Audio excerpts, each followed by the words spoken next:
Leo tumefungua tamasha kwa kuwa na matembezi ambayo yalianza saa 12:30. Tulianzia Ngome Kongwe, tukapita upande wa Malindi kuelekea Darajani, na tukarudi na Vuga Road, tukapitia Shangani na kumalizia Ngome Kongwe tena. Matembezi hayo yalikuwa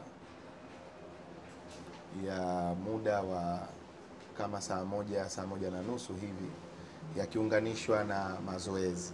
Kwa hiyo kwa mara ya kwanza tulikuwa na matembezi ambayo yalikuwa na mazoezi, tukiwa tunafanya haya kwa ajili ya kuonesha lile tumaini linapochipukia. Kwa sababu ya changamoto nyingi za kiafya, watu wamekuwa wanakosa matumaini wakati mwingine kwa maradhi yasiyoambukizika ambayo yanasababishwa na wakati mwingine kutokuwa na wasaa wa watu kufanya mazoezi ama kutokuwa na mazoezi kwa ujumla. Kwa hiyo tukaona ni vyema mwaka huu tufanye mazoezi na tutembee asubuhi mapema, muda ule ambao ni wa mazoezi. Lakini lengo ni kuonesha lile tumaini linapochipukia.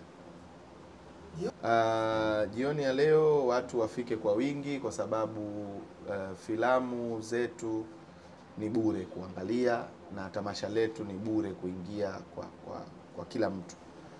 Kwa hiyo mimi nawakaribisha sana waje kujionea kwa mara ya kwanza.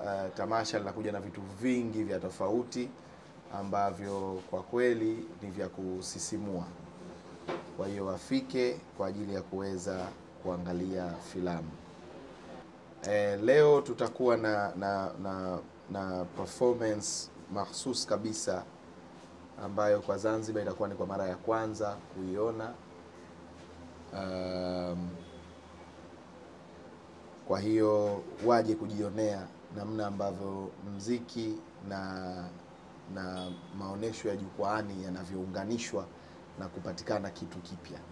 Tumeona filamu nyingi zilizokuwa zikizungumzia wakati wa utawala wa Idi Amin, lakini hadithi ya namna hii kwa kweli ni hadithi ya kipekee kabisa.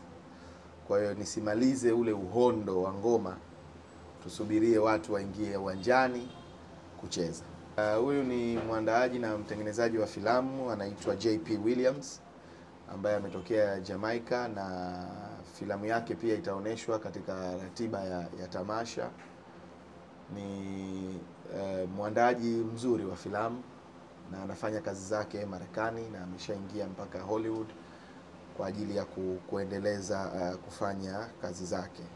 Kwa hiyo pia atakuwa na darasa ambalo atafundisha waandaaji wa filamu mambo mbalimbali yanayohusiana na filamu. I'm here in Zanzibar having a great time. It's much like Jamaica. I keep forgetting that I've traveled over 20 hours to come here. I feel like I'm at home and I'm loving it. Thanks for having me, Zif.